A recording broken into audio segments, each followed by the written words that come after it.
Situasi di Iran, dan bagi Iran, semakin memburuk. Seperti yang kita ketahui sekarang, kita mungkin hanya tinggal beberapa jam lagi dari keterlibatan langsung Amerika Serikat dalam orang menyebutnya konflik. Tapi jelas sekali ini adalah situasi perang. Ini adalah perang antara Israel dan Iran. Ini juga jelas memiliki ciri-ciri perang proksi antara AS dan Iran, tetapi tampaknya kita benar-benar sedang menuju intervensi militer langsung AS. Donald Trump baru saja meninggalkan KTT Jeju 1 hari lebih awal untuk kembali ke Washington, masuk ke Situation Room bersama para penasihatnya. Pada awalnya, tidak jelas apa yang sebenarnya memicu hal ini, tetapi sekarang kita tahu semuanya berkaitan dengan Iran, tentu saja. Dan situasinya semakin buruk. Trump secara resmi mengatakan bahwa waktunya sudah habis, dan dia sekarang tidak hanya memperingatkan, dia secara terang-terangan mengancam Iran.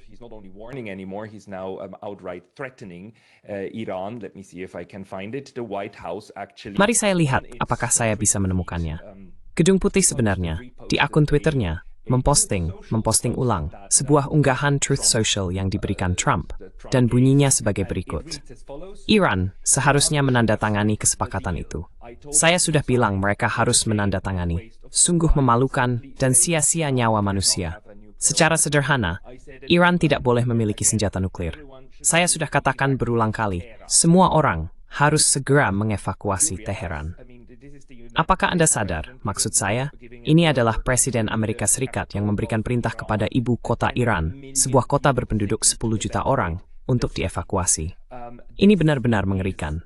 Dan omong-omong, hanya cuitan ini saja sudah merupakan pelanggaran hukum internasional.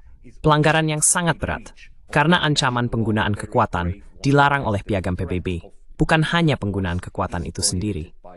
Maksud saya, apa yang maksud di sini? Pengeboman karpet Teheran. What is he indicating here? Carpet bombing of Tehran, mass killing of people. Kamu tahu, pembantaian massal orang-orang di Teheran. Apa maksudnya ini?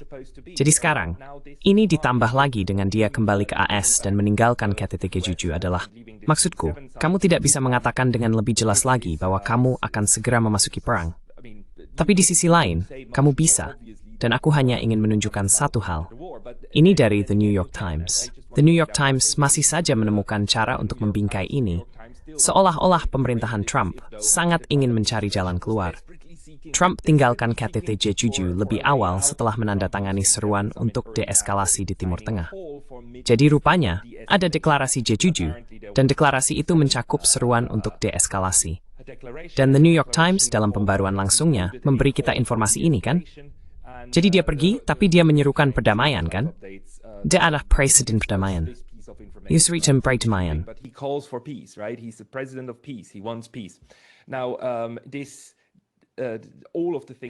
Sekarang, semua hal yang sedang terjadi bukan hanya fakta bahwa Iran dan Israel masih saling menyerang secara terus-menerus, dan bahwa Israel belum mampu melumpuhkan Iran sampai ke titik di mana mereka tidak bisa membalas lagi. Tetapi sebaliknya, serangan-serangan Iran justru semakin efektif di Israel. Mereka sekarang menembakkan lebih sedikit roket, lebih sedikit rudal, namun kerusakannya lebih besar. Sampai pada titik di mana, jika saya bisa menemukannya, orang Iran sekarang. Maaf, orang Israel melarang koresponden asing untuk menyiarkan dari kota Haifa di Israel. Polisi memberikan perintah itu, kata RT, setelah kru film merekam serangan langsung Iran ke kilang minyak dan pembangkit listrik di kota tersebut. Jadi, pihak Israel tidak ingin jurnalis merekam kehancuran lagi, termasuk serangan ke pembangkit listrik Haifa, yang sebagai tan to just February jurid Haifa, and so causes major problems to the energy grid in Haifa. Jadi tampaknya, kehancuran yang terjadi di Israel adalah sesuatu yang tidak ingin disiarkan oleh Israel. Sekarang, hal ini ditambah dengan fakta bahwa kita memiliki apa yang oleh beberapa jurnalis disebut sebagai pengerahan besar-besaran pesawat tempur melintasi Atlantik, yang belum pernah terjadi sebelumnya, membuat banyak orang menyimpulkan bahwa AS sedang berada di tahap akhir persiapan untuk perang. Jadi, apa yang sebenarnya terjadi di sini? Dalam artikel di Common Dreams ini, dilaporkan bahwa ada banyak pesawat pengisian bahan bakar yang tersedia dan sedang dalam perjalanan ke Eropa dari AS. ini adalah pergerakan massal militer menuju timur. Mari kita baca sedikit artikel ini. Let's read a little bit of this article. Flight tracking websites show dozens of Situs pelacakan penerbangan menunjukkan puluhan pesawat pengisian bahan bakar udara, Angkatan Udara, berangkat dari pangkalan militer di Amerika Serikat dan menuju Eropa pada hari Minggu, memicu spekulasi tentang keterlibatan langsung AS dalam perang Israel-Iran yang semakin meluas. Situs berita yang berfokus pada militer melaporkan bahwa sekitar 30 pesawat tanker KC-100 dan KC-46A milik Angkatan Udara AS teridentifikasi oleh perangkat lunak pelacakan penerbangan dalam apa yang disebut Times of Israel sebagai pengerahan massal yang belum pernah terjadi sebelumnya. Jadi, aset militer AS sedang bergerak, dan pada titik ini, Anda tam-tam rumah diserang hanut konspirasi untuk merasa takut bahwa semua ini sebagai persiapan untuk serangan besar, untuk intervensi militer AS secara total terhadap Iran. Intervention against Iran, and as Mr. Trump now. Dan Anda tahu, seperti yang sekarang diperingatkan oleh Tuan Trump, mungkin akan ada pengeboman besar-besaran di Teheran, bukan? Maksud saya, hanya ada dua hal yang bisa dilakukan oleh cuitan ini. Entah Tuan Trump sedang mencoba mempersiapkan situasi untuk kemudian berkata kepada semua orang, lihat, saya sudah menyuruh mereka keluar, dan siapapun yang mati, itu karena rezim mullah karena mereka tidak segera mengungsi, bukan? Agar Anda tahu, dia bisa mencuci tangan dan merasa tidak bersalah di masa depan, ketika puluhan atau ratusan ribu orang telah tewas akibat pengeboman besar-besaran di Teheran. Atau, ini masih bagian dari cara diplomasi yang sakit, mengancam semua orang, dan tentu saja menyebabkan kepanikan massal di Teheran. Saya sudah mencoba mencari tahu apakah di Teheran orang-orang benar-benar melarikan diri.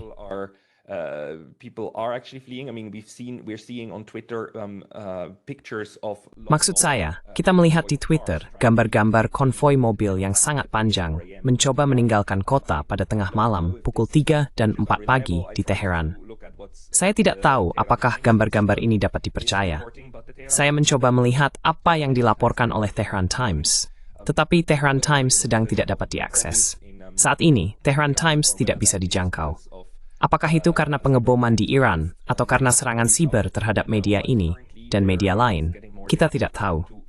Namun saat ini, semakin sulit untuk menguji. Selain itu, Israel sekarang berusaha menutup kemampuan peliputan berita Iran. Ada serangan besar terhadap stasiun TV nasional di Teheran.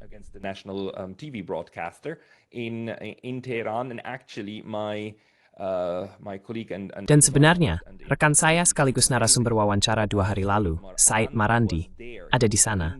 Dia sedang berada di stasiun TV, merekam video bersama Piers Morgan ketika Israel menyerang.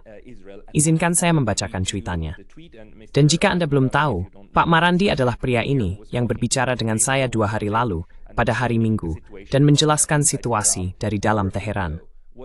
Video kami sebenarnya videonya benar-benar tersendat karena internet, situasi internet di Iran saat ini.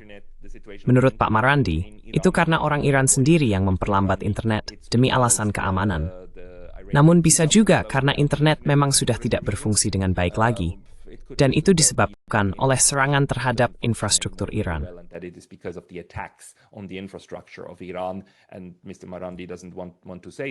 Dan Tuan Marandi tidak ingin mengatakannya. Sebenarnya, kita tidak tahu. Kita mungkin memang tidak tahu apa alasannya. Tapi bagaimanapun, intinya adalah, dia pergi Kemarin, dia kemudian pergi dan merekam video dengan Piers Morgan di Studio Pers. Dan izinkan saya membacakan ini untuk Anda.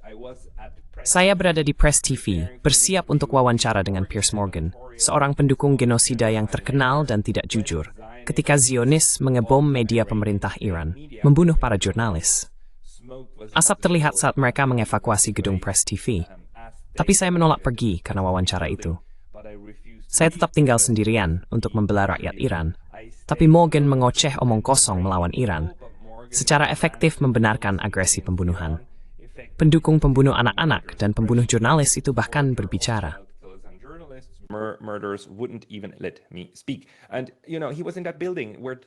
Dan Anda tahu, dia berada di gedung itu, di mana 3 orang tewas. Dan menurut hukum internasional, tentu saja dilarang untuk menargetkan jurnalis, dilarang menargetkan warga sipil, dan juga dilarang menargetkan infrastruktur jurnalistik. Menargetkan penyiar berita suatu negara, Anda hanya melakukannya karena satu alasan. Karena itu sudah merupakan kejahatan perang. Anda melakukannya karena ingin melumpuhkan kemampuan lawan Anda untuk menyiarkan berita mereka dan apa yang mereka coba lakukan. Inilah yang persis dilakukan NATO pada tahun 1999 di Serbia. Mereka membom stasiun penyiaran berita, juga menewaskan orang-orang di sana, dan mereka membelanya sebagai sesuatu yang perlu dilakukan untuk mencegah propaganda dikirimkan kepada, orang-orang yang ingin mereka propagandakan, yaitu NATO kepada orang-orang Serbia.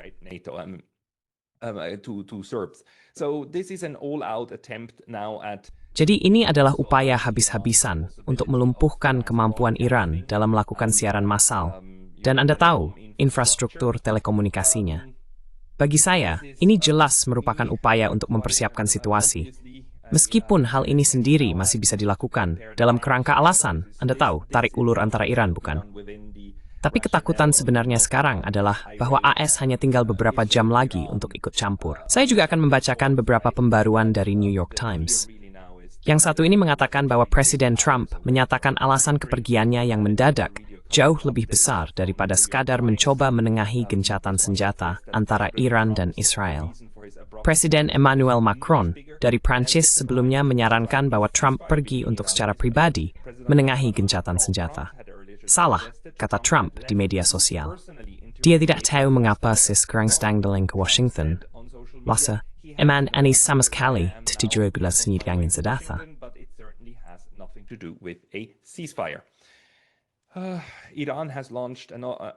Iran telah meluncurkan gelombang misil lain, menurut sebuah unggahan lain, ke Israel. Militer Israel mengatakan pada Selasa pagi, menyerukan kepada publik untuk pergi ke tempat perlindungan, sampai ada pemberitahuan lebih lanjut.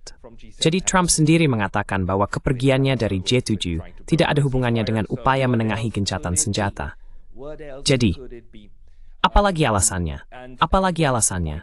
Dan saya ingin menunjukkan satu hal, dan saya ingin menunjukkannya sekarang. Sekarang pukul 4 sore tanggal 17 Juni, waktu Jepang. Dan di sini sudah selama beberapa jam, kami memiliki unggahan dari Ray McGovern. Dan saya hanya ingin menunjukkan ini kalau prediksi ini menjadi kenyataan. Ray McGovern, mantan spesialis intelijen CIA yang bekerja untuk beberapa pemerintahan dan pernah memberi pengarahan kepada Presiden, mengatakan bahwa peringatan kilat USS Nimitz diperkirakan akan diserang di dekat Timur Tengah.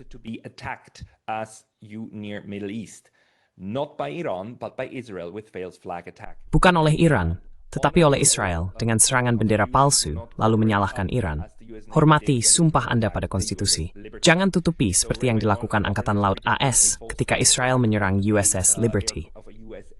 Jadi Ray McGovern memprediksi akan ada serangan bendera palsu terhadap kapal induk AS. Dia memprediksi serangan bendera palsu terhadap USS Nimitz untuk memberikan Amerika Serikat alasan pembenaran intervensi langsung. Karena dengan begitu, mereka bisa mengklaim bahwa mereka diserang oleh Iran, bahwa Iran telah melewati garis merah, dan pelaut, marinir AS, akan tewas. Saya juga perlu memberitahu Anda bahwa menurut saya, penilaian Ray McGovern ini sama sekali tidak mustahil. Karena menurut konstitusi AS, kekuasaan untuk berperang dengan negara lain, menyatakan perang atau melakukan tindakan perang, sebenarnya berada di tangan Kongres, bukan di tangan Presiden.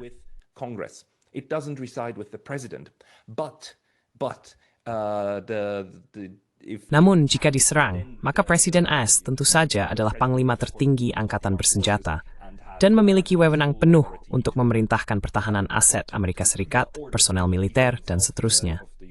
Serangan bendera palsu terhadap kapal induk AS benar-benar berada dalam ranah kemungkinan, dan itu bukan yang pertama kali. Bukan hanya USS Liberty yang relevan di sini. Kita sudah berkali-kali mengalami insiden bendera palsu.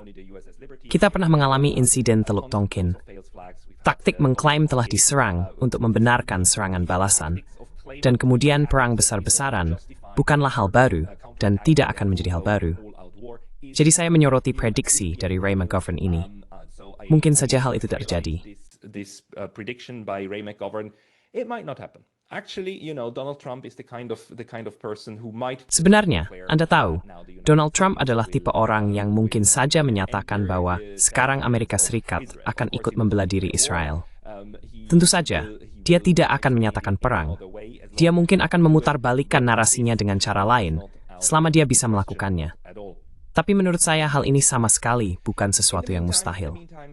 Sementara itu, hadirin sekalian, Barat masih terus memutarbalikkan narasi ini sebisa mungkin. Meskipun kita melihat bagaimana bahkan media-media besar yang terkenal dengan propagandanya, seperti New York Times, CNN, BBC, dan sebagainya, sebenarnya agak terpaksa mengakui bahwa ya, ini adalah serangan Israel terlebih dahulu ke Iran.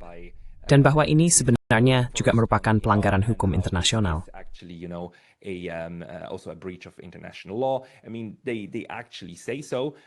Maksud saya, mereka memang mengatakannya, tapi pada saat yang sama, kita masih melihat narasi yang diputar, terutama secara tersirat, dalam cara mereka mencoba memengaruhi Anda dengan kata-kata. Ini dari D-Way, penyiar propaganda internasional Jerman. Coba baca judul ini. Jumlah korban tewas Israel meningkat seiring eskalasi Iran berlanjut. Ini tipikal. Anda bisa menemukan hal seperti ini di mana-mana saat ini. Bagaimana media-media ini membicarakan serangan Israel, tapi serangan Iran yang terus berlanjut. Bagaimana mereka kembali fokus pada penderitaan dan orang-orang yang berlindung di tempat penampungan di Israel. Dan betapa mengerikannya harus bangun 3 kali setiap malam. Dan lagi, di sini, bagaimana jumlah korban tewas meningkat. Biasanya lupa menyebutkan bahwa sampai saat ini, Israel masih membunuh 10 kali lebih banyak orang Iran dibandingkan sebaliknya, bukan?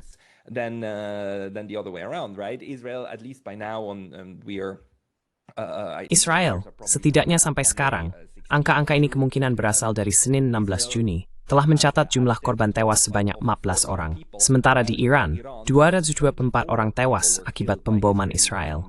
90% dari korban ini adalah warga sipil, dan setidaknya 277 orang dirawat di rumah sakit, benar? Jadi jangan mau dibohongi.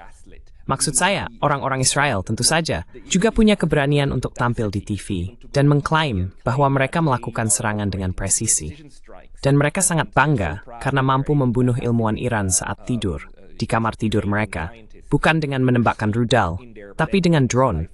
Dengan menembakkan drone langsung ke kamar tidur para ilmuwan itu, benar? Mereka sangat bangga.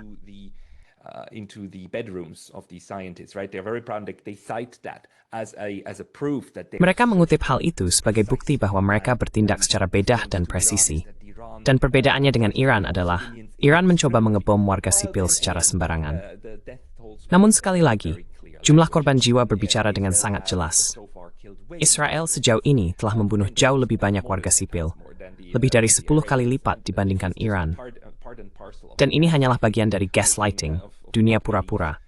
Dan tentu saja, lagi-lagi, narasi korban dari Israel, bahwa mereka pada saat yang sama adalah korban dan pembela gigih segala sesuatu yang baik dan benar. Ini terus berlangsung. Pada saat yang sama, gaslighting lainnya, misalnya, adalah yang satu ini, yang terus-menerus kita dengar.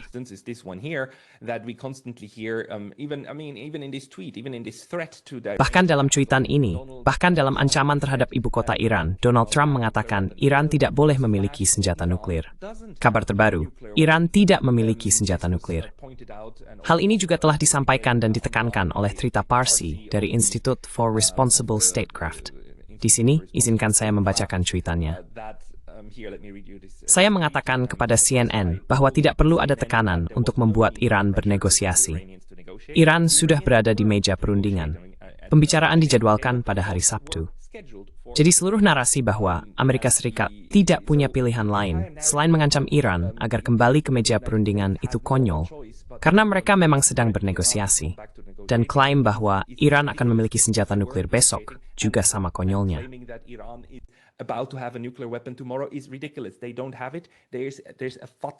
Mereka tidak memilikinya.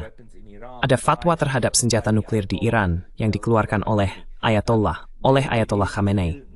Masih belum legal bagi Iran menurut hukum Iran, di bawah otoritas tertinggi Iran, bahkan doktrin agamanya, untuk memiliki senjata nuklir. Jadi maksud saya tidak tahu. Berdasarkan doktrin ini, Anda bisa menyerang negara manapun yang tidak memiliki senjata nuklir dengan mengklaim bahwa negara tersebut sedang berusaha mendapatkan senjata nuklir, bahkan ketika negara itu sudah berteriak keras bahwa mereka tidak melakukannya. Ini bahkan lebih konyol daripada narasi senjata pemusnah massal pada tahun 2003 yang digunakan untuk membenarkan serangan terhadap Saddam Hussein. Setidaknya, saya masih punya ketagihan apakah Presiden Nol memiliki senjata tersebut atau tidak. On whether they actually had these weapons or not. But this time, even the national security. Namun kali ini, bahkan Kepala Intelijen Nasional, bukan Kepala Keamanan Nasional, maaf, Kepala Badan Mata-Mata Amerika Serikat, Avril Haines, yang membawahi 12 atau 18 lembaga, mengatakan 2 bulan lalu dalam sebuah sidang Kongres bahwa tidak ada indikasi Iran memiliki senjata nuklir atau sedang berupaya memiliki program senjata nuklir. Itulah intinya. Dan kita bisa menegaskan ini dan mengatakannya berulang kali. Sayangnya, tampaknya hal itu tidak mengubah jalannya sejarah. Karena tampaknya, seperti yang Anda tahu, Donald Trump menyebabkan kepanikan massal di Teheran. Dan sebenarnya ancaman langsung semacam ini, serta pergi ke ruang situasi dan melakukan segala sesuatu untuk mempersiapkan keterlibatan penuh AS dalam perang. For starting full US engagement in the war, it leaves me with very little hope. Ini membuat saya hampir tidak punya harapan. Namun, apalagi yang perlu saya tambahkan? Saya perlu menambahkan satu hal untuk perhatian Anda semua. Tolong. Dan jangan pernah siapapun mengatakan bahwa Iran adalah ancaman mematikan bagi orang Yahudi. Itu adalah kebohongan.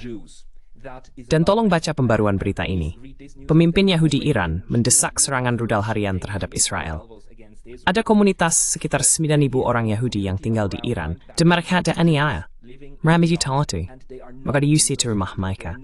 Harasep spekul Iran yang bangsgasmon. They live as proud Iranians in Iran. So this is Jadi inilah yang sebenarnya dikatakan oleh jemaat Yahudi.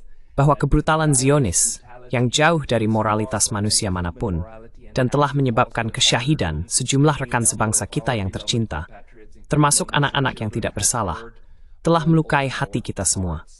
2 lembaga Yahudi utama di Iran telah mengeluarkan pernyataan yang sangat keras mengutuk serangan udara Israel pekan lalu di Teheran, Natanz, dan lokasi lainnya, menggambarkan operasi tersebut sebagai agresi Zionis yang biadab, dan menuntut agar Republik Islam membalas dengan kekuatan yang luar biasa. Jangan biarkan siapapun mengatakan kepada Anda bahwa semua orang Yahudi berpihak pada Israel, dan bahwa ini adalah masalah Yahudi melawan Muslim, atau Yahudi melawan para mullah. Itu tidak benar.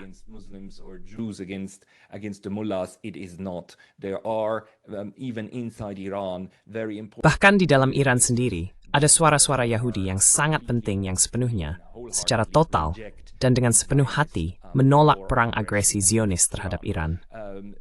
Tolong, jika seseorang mengatakan kepada Anda, "Oh, semua ini karena Iran membenci orang Yahudi," berikan pernyataan ini kepada mereka. Oke? Kita tidak boleh melupakan hal ini. Dan Tuan Muhammad Marandi, dalam video saya 2 hari yang lalu, juga mengatakan hal tersebut. Iran tidak berniat membunuh orang-orang yang tinggal di Israel. Tidak ada niat untuk melakukan itu. Yang diinginkan Iran adalah Timur Tengah yang damai dan menginginkan adanya koeksistensi antara orang-orang yang berada di wilayah yang saat ini berada di bawah kendali Israel. Under the control of Israel today, that includes the Palestinians, that includes the Israelis. Itu mencakup warga Palestina, itu mencakup warga Israel, itu mencakup orang Yahudi, itu mencakup orang Kristen, itu mencakup orang-orang yang saat ini tinggal di tanah ini. Tidak ada niat dari Iran untuk melenyapkan Israel atau menciptakan Holocaust kedua. Satu-satunya pihak yang saat ini sedang melakukan genosida adalah Zionis Israel, yang hingga hari ini masih membantai warga Palestina di Gaza. 20, 30, 40 orang per hari ditembak di tempat di pusat distribusi makanan. Saya harus menegaskan kembali, kita harus menegaskan kembali hal ini. Maksud saya, ini adalah momen yang gila. Dan kalau orang di masa depan tidak percaya akan hal ini, Cukup lihat saja pusat distribusi makanan di Gaza ini. Gaza food distribution. I mean, it's all here. 14 hours ago. Maksud saya, semuanya ada di sini. 14 jam yang lalu. Setidaknya 7 warga Palestina tewas di Gaza. Penembakan di lokasi distribusi makanan, menurut otoritas setempat. Maksud saya, lokasi-lokasi distribusi makanan ini terjadi setiap hari. Pusat distribusi makanan yang dibuka oleh Israel dan pura-pura bersifat kemanusiaan untuk bantuan kemanusiaan di Gaza, kini menjadi tempat pembantaian. Dan ini adalah kamp kematian. Maksud saya, seluruh Gaza adalah satu kamp kematian besar. Seorang cendekiawan Palestina di Yerusalem menulis pagi ini di blognya bahwa saat ini populasi Gaza telah turun dari 2,2 juta menjadi 1,85 juta. Saya tidak dapat memverifikasi angka-angka ini, tetapi kita tahu bahwa setidaknya 70.000 hingga 80.000 orang tewas langsung akibat semua bom dan proyektil yang dijatuhkan di Gaza. And projectiles dropped on Gaza.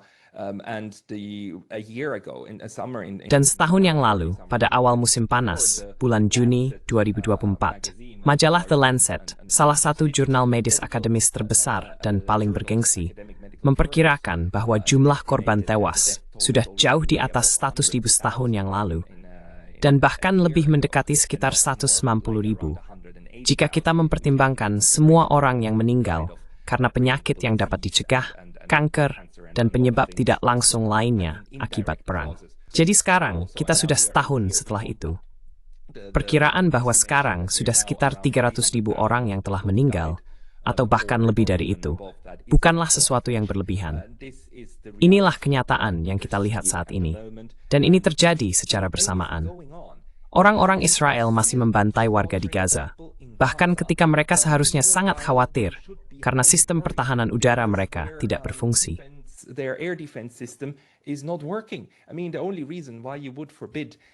Maksud saya, satu-satunya alasan mengapa Anda melarang jurnalis benar-benar melaporkan kerusakan yang terjadi, dan kita juga melihat itu di Twitter.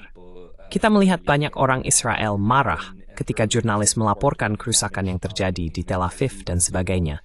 Dan mereka menafsirkan itu sebagai tanda bahwa Israel tidak melakukan pekerjaan yang baik dalam pertahanannya. Bukan. Satu-satunya alasan mengapa Anda ingin melakukan itu adalah Anda ingin mengendalikan Israel.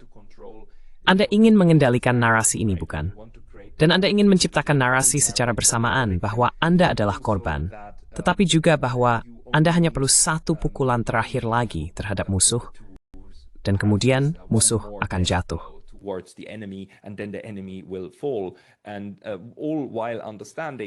Dan semua ini dilakukan dengan pemahaman bahwa Israel tidak bisa melakukannya sendirian.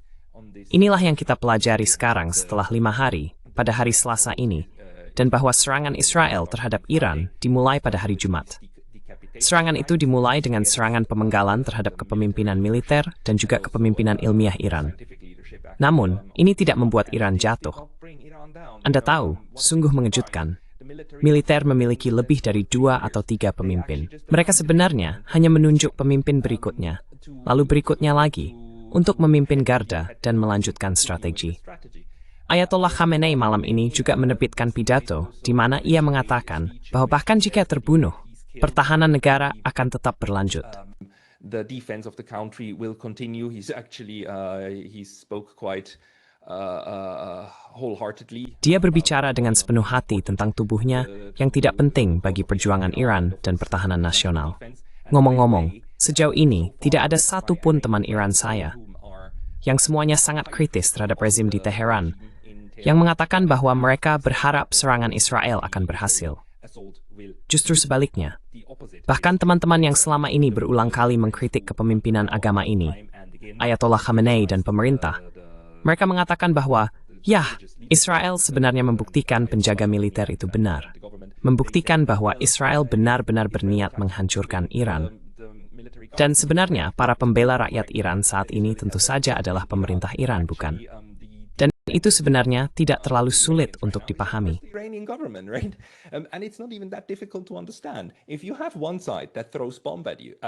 Jika Anda berada di satu pihak yang dilempari bom, dan di pihak lain yang berusaha mencegahnya, lalu membalas tembakan, maka pihak mana yang akan Anda dukung jika Anda ada di sana? Jadi, seluruh gagasan bahwa serangan ini sekarang akan memicu revolusi besar-besaran dan rakyat Iran bangkit melawan para penindas mereka. Yang terjadi justru sebaliknya saat ini. Serangan-serangan ini justru membuat bahkan warga Iran yang kritis sekalipun bersatu di belakang satu-satunya pemerintahan yang mereka miliki saat ini. Dan kekuatan-kekuatan yang, jika memang ada, mampu setidaknya menahan serangan tersebut. Kita tidak boleh meremehkan hal ini, bukan? Ini juga merupakan fakta psikologis bahwa Israel menyerang Iran, bukan? Dan tanpa provokasi, Iran tidak melakukan apapun secara konkret yang bisa membenarkan hal ini.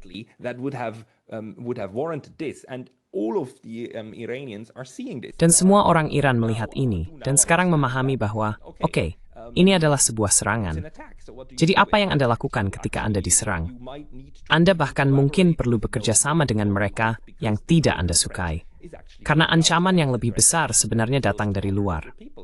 Ancaman yang membunuh 200 orang Anda, yang melemparkan bom ke Anda. Dan orang-orang Iran semua melihat apa yang telah dilakukan Israel selama 2 tahun terakhir di Gaza, betapa tingginya jumlah korban jiwa, betapa membabi butanya pengeboman itu, dan bagaimana retorika genosida ini juga sangat mengakar dalam masyarakat Israel. Tidak ada alasan yang baik untuk mengharapkan bahwa Israel tidak akan mencoba melakukan kepada Iran dalam skala besar apa yang telah mereka lakukan kepada Gaza dalam skala kecil. Skala kecil dalam hal luas wilayah. Sekarang satu hal lagi. Perbedaannya kali ini adalah bahwa Iran juga benar-benar melukai Israel.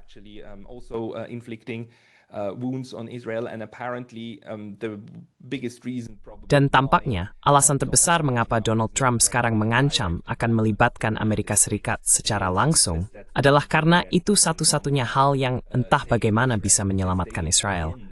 Karena sekali lagi, seperti yang saya katakan sebelumnya, mereka telah memojokkan diri sendiri. Satu-satunya cara keluar dari situasi ini adalah jika Israel benar-benar berkata, oke, baiklah, kami akan menghentikan pengeboman jika kalian juga menghentikan pengeboman. Lalu, kedua belah pihak mulai menahan diri. Tapi itu bukan tujuannya. Tujuan yang dinyatakan oleh Netanyahu adalah untuk memberantas ancaman tersebut. Dan dia bahkan mengatakan ada 2 alasan, bukan hanya 1. Baru-baru ini dia menambahkan alasan kedua. Alasan pertama, bom nuklir yang tidak ada. Dan alasan kedua, karena mereka memiliki program rudal, 20.000 rudal, dan rudal-rudal itu tentu saja saat ini menghantam Israel, dan keduanya harus dieliminasi.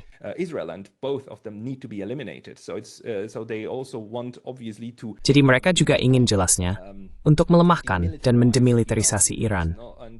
Jika ada satu hal yang bisa dipastikan, tidak ada seorang pun di Iran yang akan setuju untuk menyerahkan sistem rudal, kemampuan pertahanan militer Iran. Di atas semua itu, sekarang kita tambahkan pemerintahan Trump yang terus mengatakan bahwa mereka seharusnya menerima kesepakatan itu. Dan bahwa pengerahan pasukan yang kita lihat tampaknya juga nyata. Maksud saya, ini sangat menakutkan. Saya ingin menyoroti satu hal lagi, dan saya penasaran tentang ini. Saya tahu kita sebaiknya tidak terlalu berusaha menebak-nebak apa yang ada di pikiran Donald Trump, apa yang sedang dipikirkannya.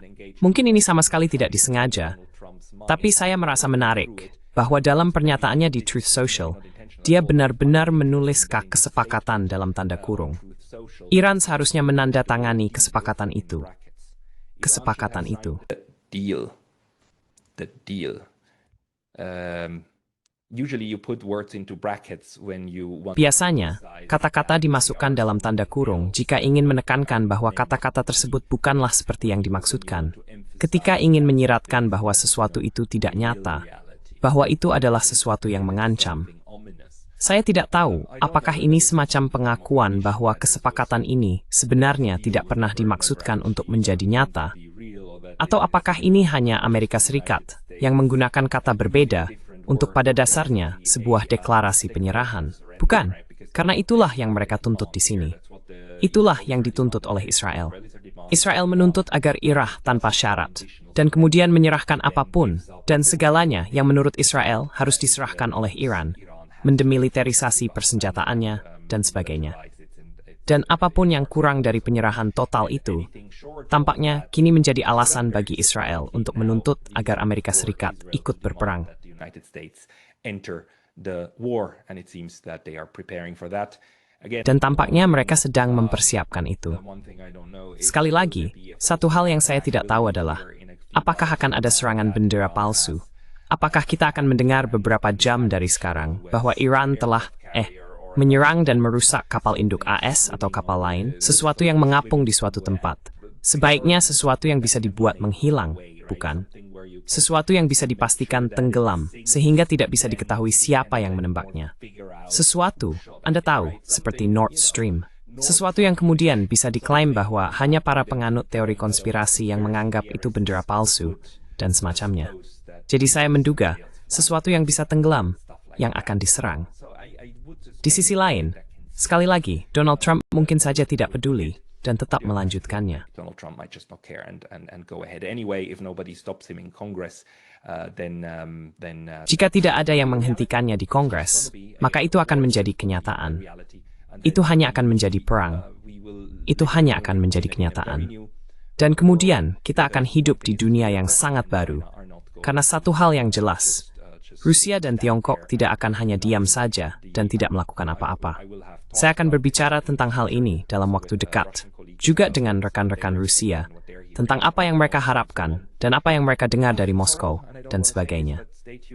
Ini mengerikan, dan saya tidak ingin mengatakan ini, tapi tetaplah mengikuti perkembangannya. Saya benar-benar tidak ingin mengatakan ini. Ini benar-benar omong kosong. Ini benar-benar, saya bahkan kehabisan kata-kata untuk mengungkapkan rasa jijik saya saat ini terhadap para pengobar perang yang sedang mengerjakan hal ini. Perang lagi, hanya perang lagi, perang teluk lagi, puluhan, ratusan ribu orang lagi yang mungkin akan mati. Ini benar-benar menjijikkan. It's just disgusting.